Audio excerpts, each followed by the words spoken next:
Bueno, aquí nos muestran dos tipos de soldadura. Básicamente, una que es soldadura con alambre, que es el alambre viene, se introduce dentro de la máquina. Bueno, hay dos formas. Una que el alambre se introduce, este es alambre con soldadura y este es con electrodo, ¿sí? Con un electrodo revestido. Entonces hay diferentes tipos de soldadura para diferentes tipos de metales. Esta que nos están mostrando inicialmente es el alambre, la soldadura con alimentación de alambre. Esta eh, no se utiliza mucho porque es un poco más especializada.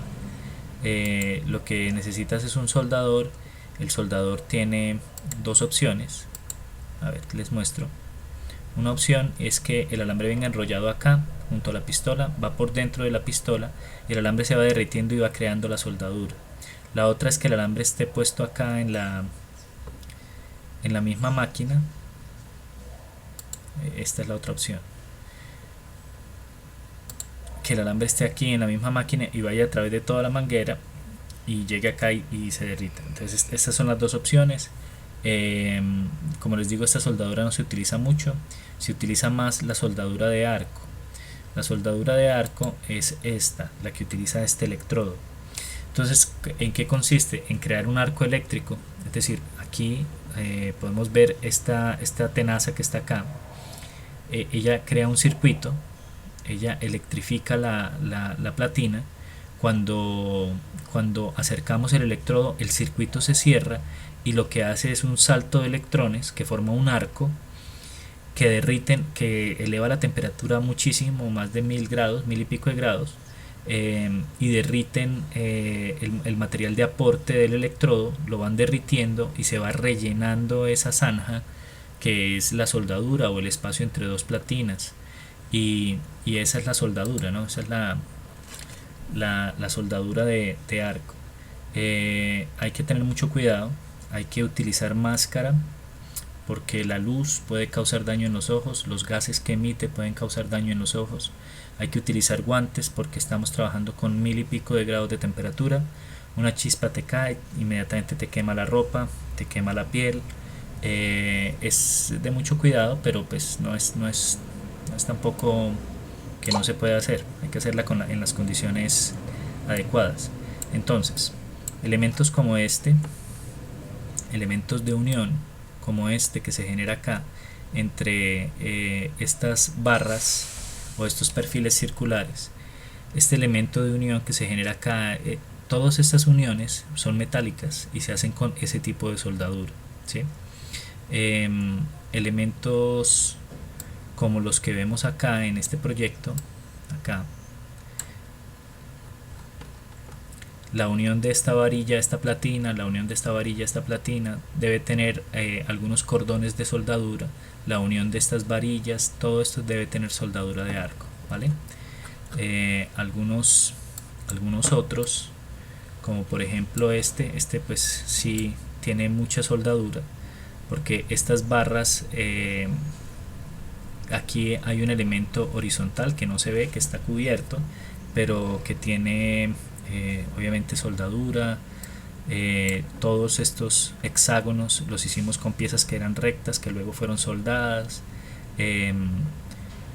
La unión entre hexágono y hexágono no es soldadura, son tornillos, pero pues para formar el hexágono sí utilizamos soldadura para formar las bancas, utilizamos soldadura para los hexágonos que están inclinados.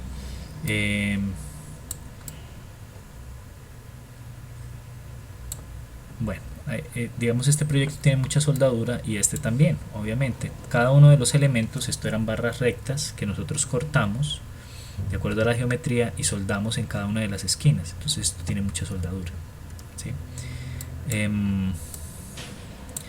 ¿Qué otro proyecto tendrá soldadura? Este no tiene soldadura, pero quiero volver un poquito acá.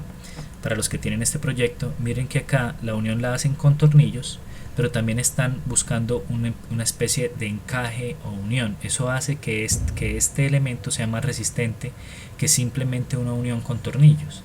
Y aquí ya empieza uno a ver que se empieza a complejizar un poquito la unión porque el elemento necesita mayor resistencia estructural, ¿sí? Ya no le colocan un tornillo, le colocan 3 por cada lado, porque ya es que esto es un elemento como de 3 pisos.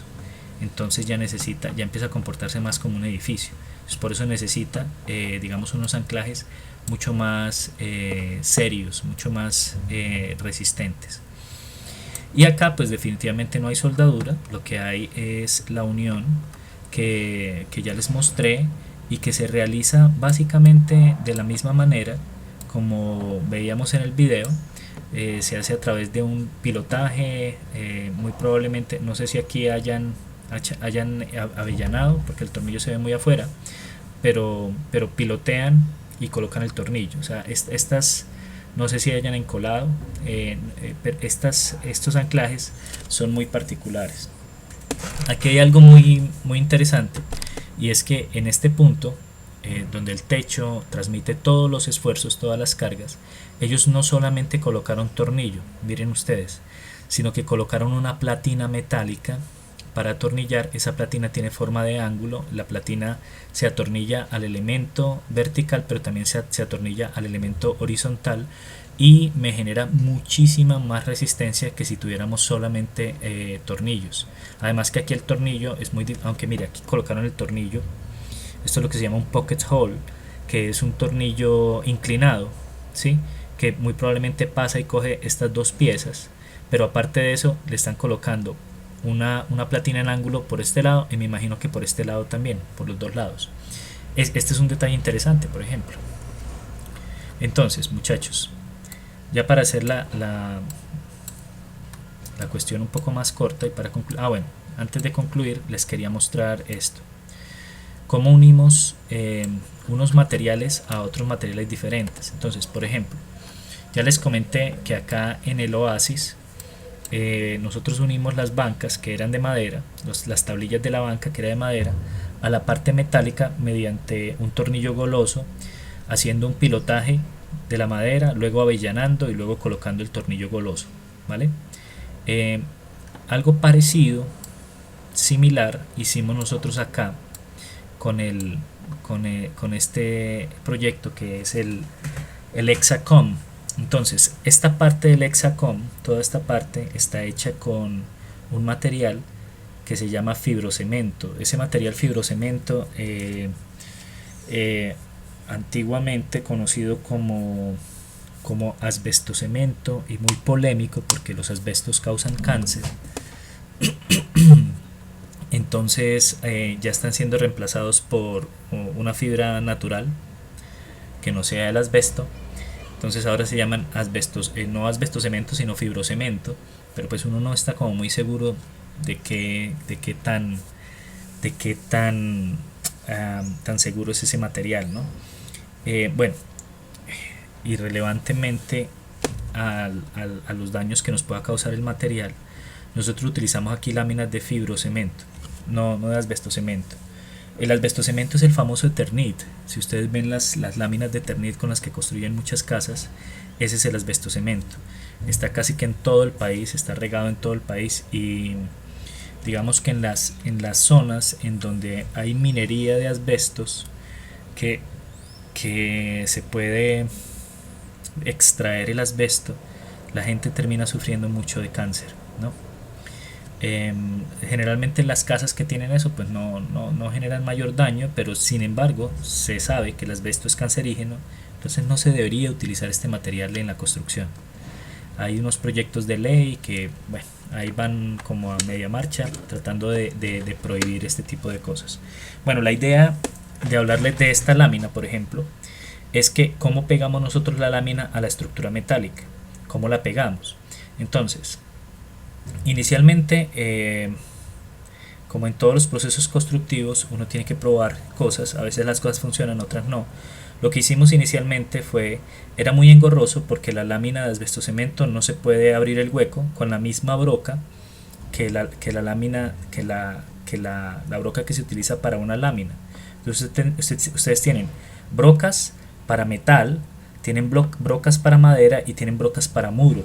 Esta lámina solo nos recibía brocas para muro, ¿sí? Entonces teníamos que abrirlo con broca para muro, el hueco de la lámina, luego colocarla en el puesto, marcar dónde quedaba el hueco de la lámina,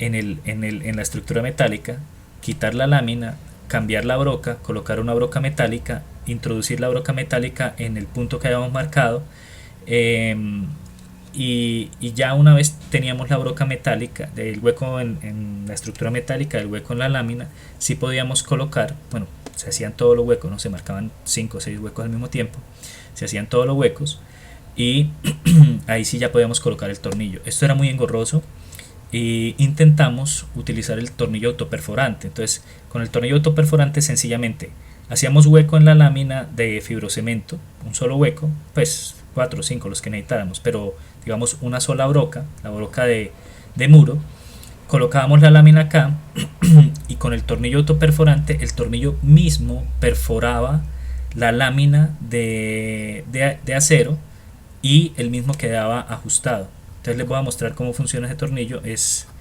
muy práctico, es un tornillo que se utiliza mucho cuando se estaba trabajando con drywall y superboard. Este superboard es la lámina de fibrocemento, ¿sí? Entonces, ¿cómo funciona el tornillo? Funciona de la siguiente manera. Él tiene una especie de... O sea, no tiene punta como todos los tornillos, sino en la punta tiene una especie de broca.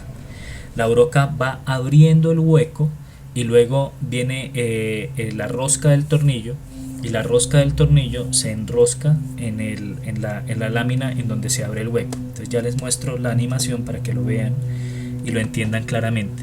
Ahorra muchísimo tiempo porque evita un paso del proceso, que es hacer el hueco, cambiar la broca, poner la broca de destornillador y volver a colocar el tornillo. Aquí por ejemplo van a colocar madera metal, pero sirve para madera metal, sirve para yeso metal, sirve para fibrocemento metal. Entonces mire, bueno, aquí lo hacen directamente, nosotros no lo podíamos hacer así porque lo nuestro no era madera, sino era fibrocemento. Esta broca no rompe el fibrocemento, pero la madera sí, o sea, usted lo podría hacer con madera, ¿no? Entonces rompe la madera, ahí está la broca que inicialmente rompe la madera, va rompiendo la madera y luego, una vez ella rompe la madera, el tornillo pasa. Cuando llega al metal, ella empieza a romper el metal, ahí se frena un poquito y pasa, y ahí queda completamente atornillada a la pieza metálica. Se llama tornillo autoperforante y es excelente, es muy bueno. Y digamos, esa fue la manera como unimos muchas de las piezas, que son dos materiales, por ejemplo madera metal o fibrocemento metal. Este tornillo nos ayudó mucho. Bueno,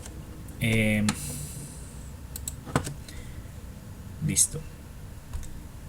Bueno muchachos, entonces dejemos aquí y ya les doy las instrucciones de qué es lo que van a hacer ahora.